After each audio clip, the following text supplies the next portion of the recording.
Welcome back students. Today we will discuss the next topic, that is the oogenesis, that is formation of female gamete. जो oogenesis है, last lecture में हमने study किया था, that was the spermatogenesis. Spermatogenesis जो sperm formation था, sperm formations testes के अंदर होती है और at the time of puberty ये प्रोसेस स्टार्ट होती थी, लेकिन उसके साथ ही हमने स्टडी किया कि हार्मोनल रेगुलेशन कैसे होता है और एक स्पर्मेटोजोआ या स्पर्म का स्ट्रक्चर कैसा होता है. अब यहाँ पे उससे मींस मेल गैमेटोजेनेसिस कंप्लीट हो गया. Female gametogenesis means female gamete के फॉर्मेशन को हम बोलते हैं oogenesis. तो क्या होगी इसकी definition? That is the process of formation of mature female gamete.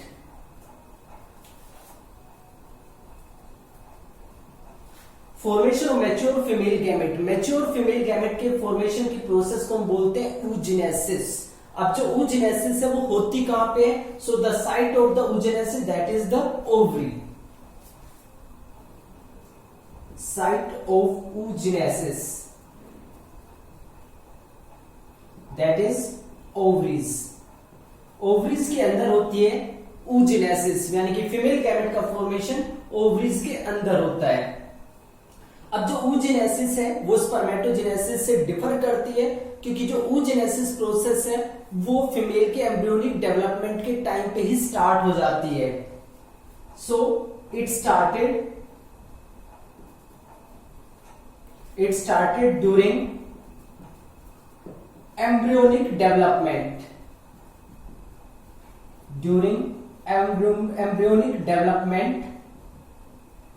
of female. Means जो फीमेल बेबी जो अभी मदर की बॉडी के अंदर डेवलप हो रही है, उसी फीमेल जो बेबी है उसकी ओवरीज के अंदर जो oogenesis प्रोसेस है वो स्टार्ट हो जाती है. मींस ओवम फॉर्मेशन की जो प्रोसेस है वो शुरू हो जाती है. अब ओवम प्रोसेस की जो ओवम फॉर्मेशन की जो प्रोसेस है वो जब स्टार्ट होती है तो किस तरीके से इनिशिएशन होता है यहाँ पे? तो एक्चुअल में अगर यहाँ पे देखें तो ये ओवरी का स्ट्रक्चर है, सेक्शनल व्यू है. ओवरी की जो ये वाली कवरिंग है, इस कवरिंग को बोलते हैं germinal epithelium. The covering of ovary,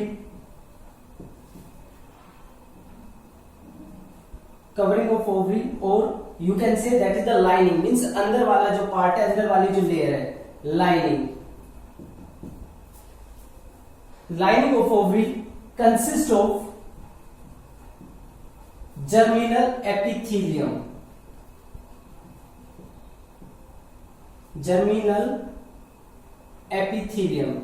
germinal epithelium की लाइनिंग प्रेजेंट होती है ओवरी के अंदर, यानी कि जो जर्मिनल एपिथेलियम है यहाँ पे प्रेजेंट है, ये वाली कवरिंग, ये पूरी ओवरी को अंदर से लाइन करती है. तो जर्मिनल एपिथेलियम इसकी लाइनिंग को बनाती है. जर्मिनल एपिथेलियम से सेल्स डिवाइड करके और बहुत सारी एग मदर सेल बनाती है, ओवम मदर सेल बनाती है, जिसको हम बोलते हैं oogonia.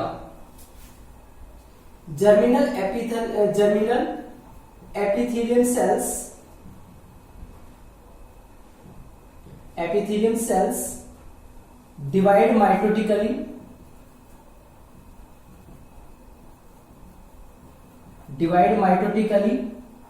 to form millions of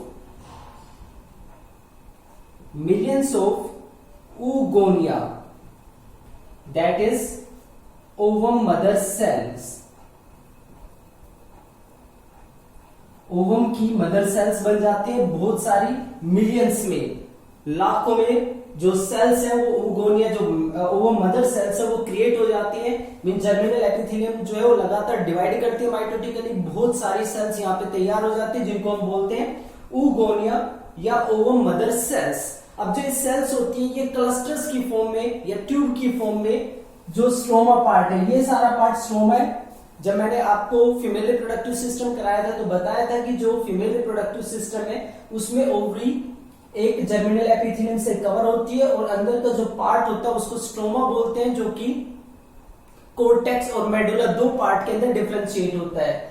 तो जो यहाँ पे सेल्स होती हैं जर्मिनल एपिथेलियम सेल्स, ये डिवाइड करके ट्यूब लाइक स्ट्रक्चर बना देती है और इन ट्यूब के बीच में ट्यूबुलर स्ट्रक्चर जो बनता है उसके बाद वो एक राउंड शेप में स्ट्रक्चर बन जाता है।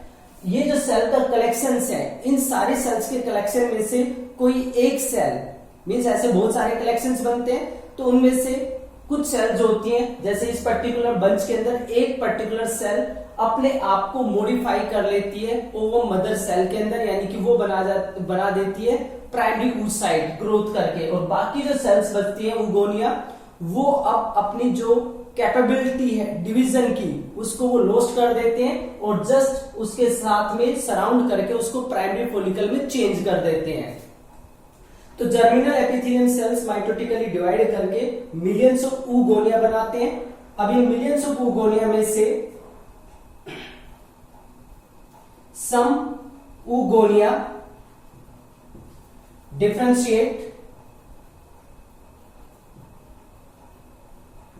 differentiate into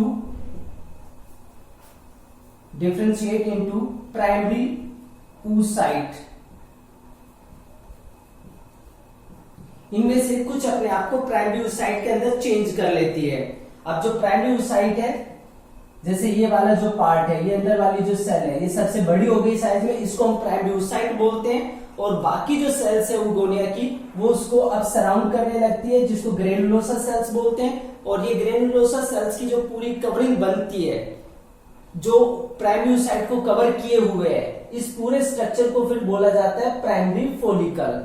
तो सबसे पहले देखिए, जैसे अगर ये वाले पार्ट की हम बात करें, जर्मिनल एपिथेलियम सेल्स ये प्रेजेंट है, इन्होंने लगातार डिवाइड किया, डिवाइड करके मिलियंस ऑफ सेल्स बना देती हैं पूरी ओवरी के अंदर। अब इन मिलियंस ऑफ सेल्स में से सेल्स इस तरीके से अरेंज हो जाती है जगह जगह पे। इन सेल्स में से अगर मान लो इस पर्टिकुलर बंच की हम बात करें, तो इस बंच में से कोई एक सेल, मान लेते ये वाली सेल, इसने अपने आप को अनलार्ज कर लिया है, तो इसको हम बोलते हैं प्राइमरी oocyte, और बाकी की जो oogonia सेल्स है, ये जस्ट अब इसको सराउंड करना स्टार्ट कर देती है इस तरीके से। अब ये जो स्ट्रक्चर बना है प्राइमरी oocyte है, और जो बाकी oogonia सेल्स है, अब इनको ग्रेनुलोसा सेल या फोलिकुलर सेल्स बोलते हैं। तो जब प्राइमरी oocyte एक single layer of follicle cell से सराउंड हो जाते हैं, तब इसको बोला जाता है प्राइमरी फॉलिकल। तो ऐसी जो प्राइमरी फॉलिकल्स है, ये मिलियंस के अंदर बनती हैं, क्योंकि यहाँ पे मिलियंस ऑफ सेल्स बनी थी और oogonia सेल्स लगातार डिवाइड करते रहते हैं, इसलिए मिलियंस ऑफ प्राइमरी फॉलिकल्स बन जाती हैं बर्थ से पहले ही, यानी कि फीमेल बेबी की ओवरीज के अंदर मिलियंस ऑफ प्राइमरी फॉलिकल्स तैयार हो जाती हैं।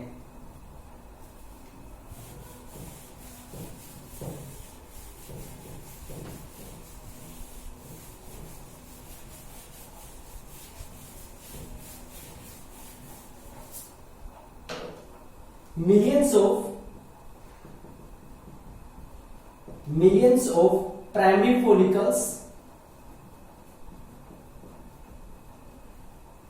are present in each ovary of female baby। Female baby की हर ओवरी के अंदर मिलियंस में प्राइमरी फॉलिकल्स प्रेजेंट होती है। प्राइमरी फॉलिकल का मतलब क्या हुआ? प्राइमरी फॉलिकल का मतलब होता है primary oocyte। Primary oocyte surrounded bye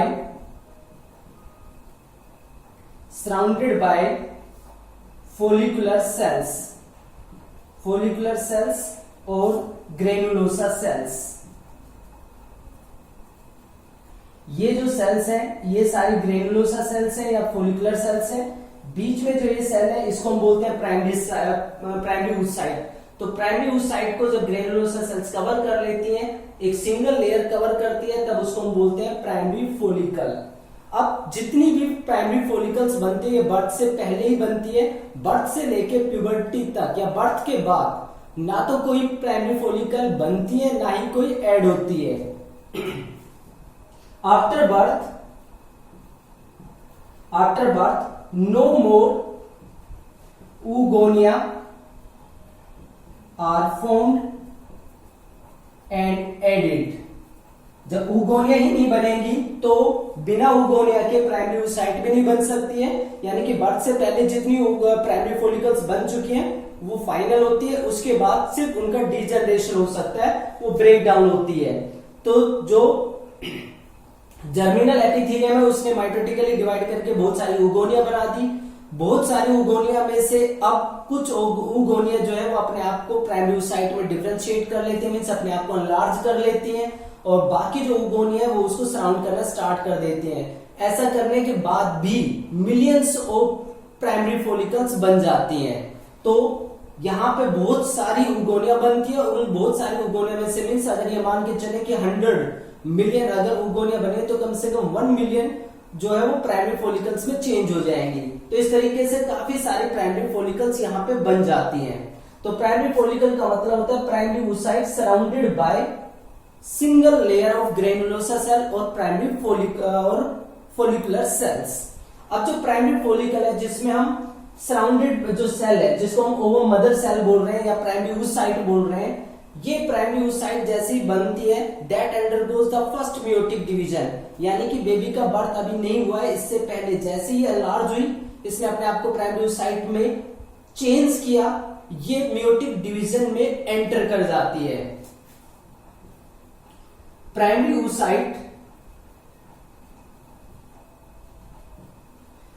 oocyte enters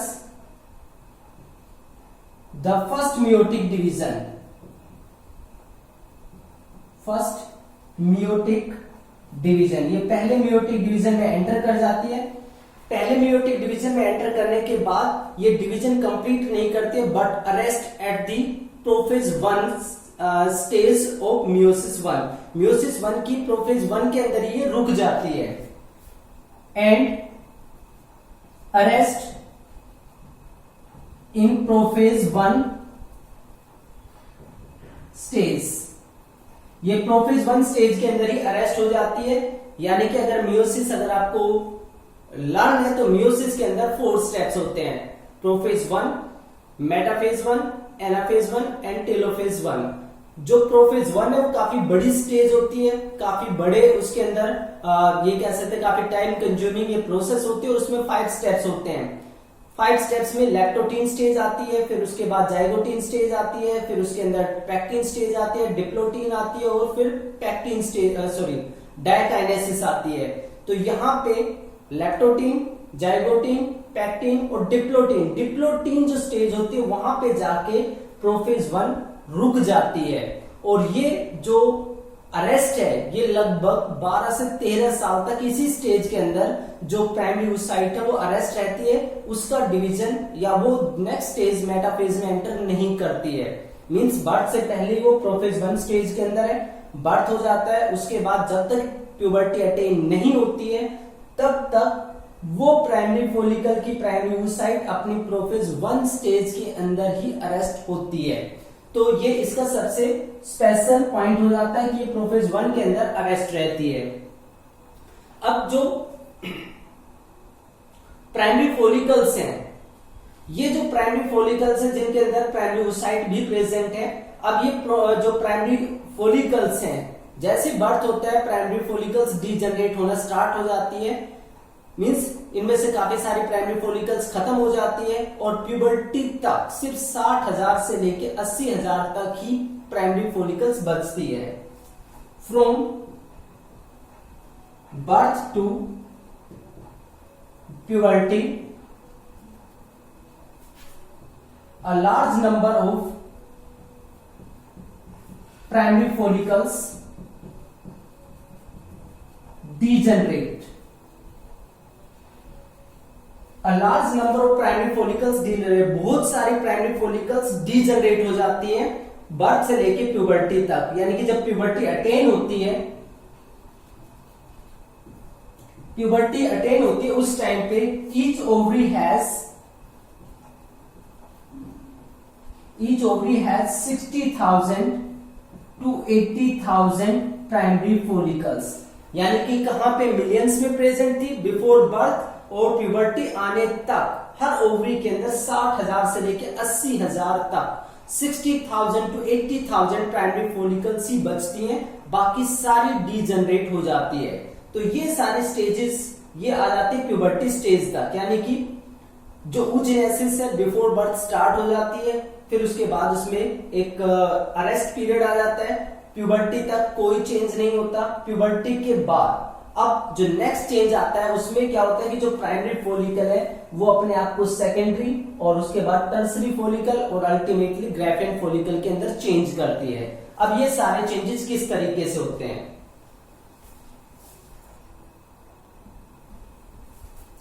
अब जो प्राइमरी फॉलिकल है जिसके अंदर प्राइमरी oocyte प्रेजेंट है, प्राइमरी फॉलिकल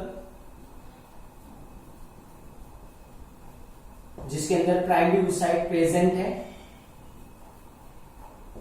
अब जो ये प्राइमरी फॉलिकल है ये चेंज हो जाती है सेकेंडरी फॉलिकल के अंदर। Primary oocyte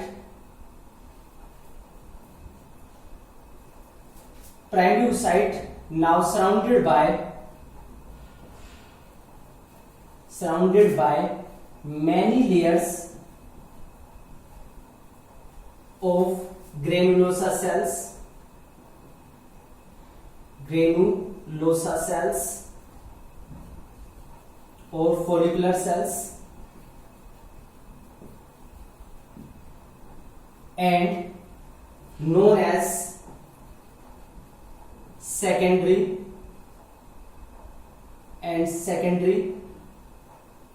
follicles।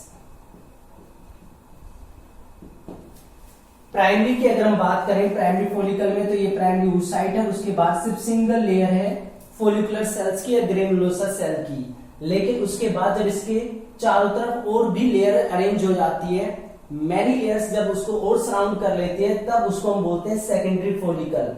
लेकिन सेकेंडरी फॉलिकल तो बन गई है, मींस बाहर जो ग्रेनुलोसा सेल्स है फॉलिकुलर सेल्स है उनकी लेयर का नंबर तो बढ़ गया है, लेकिन अंदर की जो सेल है जिसको हम प्राइमरी oocyte बोल रहे हैं उसमें भी कोई चेंज नहीं हुआ है। तो यहां पे अभी भी इसके अंदर प्राइमरी oocyte ही प्रेजेंट है, अभी उसका कोई डिवीजन कंप्लीट नहीं हुआ है जो रुका हुआ है। सेकेंडरी फॉलिकल फिर चेंज हो जाते हैं टर्सरी फॉलिकल के अंदर। अब सेकेंडरी और टर्सरी फॉलिकल में चेंज क्या होता है कि जो लेयर सराउंड करती है फॉलिकुलर सेल्स प्राइमरी oocyte को, उनके बीच में एक स्पेस, एक कैविटी बन जाती है जिसको बोलते हैं antrum. Secondary follicle transform into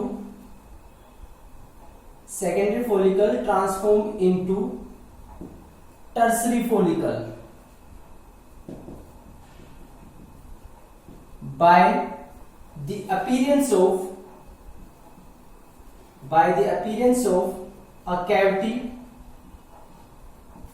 called antrum। एक कैविटी डेवलप हो जाती है जिसको बोलते हैं एंट्रम। तो ये कैविटी डेवलप होने से अब जो सेकेंडरी फॉलिकल है उसको हम बोलते हैं टर्सरी फॉलिकल। अभी तक प्राइमरी oocyte में कोई चेंज नहीं हुआ था। अब जो टर्सरी फॉलिकल बन गई है, टर्सरी फॉलिकल बनने के बाद अब प्राइमरी oocyte के अंदर जो मियोसिस 1 चल रही थी, यानी कि फर्स्ट मियोटिक डिवीजन था, अब वो कंप्लीट हो जाता है और प्राइमरी oocyte अपने आप को डिवाइड कर लेती है 2 सेल्स के अंदर। Primary oocyte in tertiary follicle. Primary oocyte in tertiary follicle now undergoes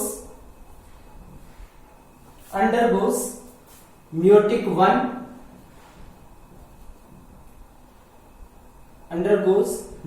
1 division and form two unequal daughter cells। दो अनइक्वल डॉटर सेल्स बनाती हैं। The large one is called secondary oocyte। Large one is called secondary oocyte and small one as polar body. जो छोटी cell है उसको polar body बोलते हैं और जो बड़ी सेल बन गई है उसको सेकेंडरी oocyte बोलते हैं। मींस अगर हमारे पास ये प्राइमरी oocyte है, इसकी फॉलिकल्स को मैं रिप्रेजेंट नहीं कर रहा हूं, अगर ये म्योटिक 1 डिवीजन जिसमें ये रुकी हुई थी, अगर ये अपना म्योटिक डिवीजन 1 कंप्लीट करती है तो इसमें इस तरीके का डिवीजन होता है।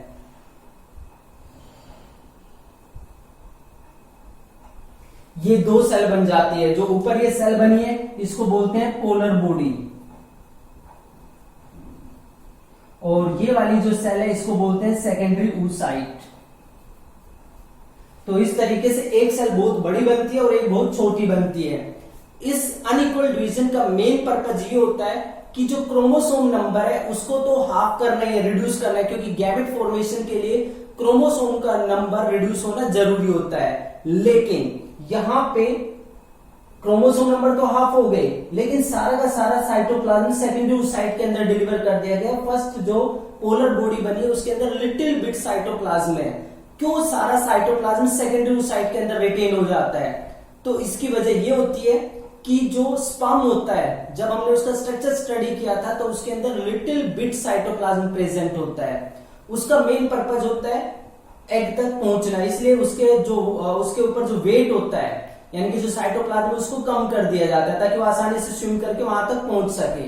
तो इसका मतलब ये हुआ कि जब जाइगोट बनता है, जब तक जाइगोट जाके इम्प्लांट नहीं हो जाता यूट्रस तक, तब तक सारा फूड मटेरियल प्रोवाइड करने का काम किसका होता है? ओवम का। तो ऐसे केस में यहाँ पे जो सेकेंडरी oocyte बनती है वो सारा का सारा साइटोप्लाज्म खुद ही रिटेन कर लेती है, ताकि जब तक जाइगोट इम्प्लांट नहीं हो जाएगा तब तक फूड की कोई डेफिशिएंसी ना हो। तो सेकेंडरी oocyte के अंदर most of the nutrient rich जो साइटोप्लाज्म है वो रिटेन हो जाता है। Secondary oocyte retains the nutrient unreached cytoplasm, ताकि ये बाद में सारा फूड मटेरियल जाइगोट के डेवलपमेंट में प्रोवाइड कर सके। तो इस तरीके से पहला डिवीजन कंप्लीट हो जाता है। अब जो पहला डिवीजन कंप्लीट हो जाता है, अब जो टर्सरी फॉलिकल है, टर्सरी फॉलिकल के अंदर ये चेंज हुआ, टर्सरी फॉलिकल अब अपने आप को चेंज कर लेती है प्राइमरी जो ग्रेफिन फॉलिकल के अंदर, यानी कि मैच्योर फॉलिकल या ग्रेफिन फॉलिकल में वो चेंज कर लेती है। ग्रेफिन फॉलिकल में चेंज होने के बाद अब जो सेकेंडरी oocyte है उसको बाहर रिलीज करने का टाइम हो जाता है। तो यहां पे प्राइमरी फॉलिकल के अंदर प्राइमरी oocyte है, प्राइमरी जो oocyte है वो फिर बहुत सारी लेयर से और सराउंड हो जाती है, और जब प्राइमरी फॉलिकल के चारों तरफ और सेल्स सराउंड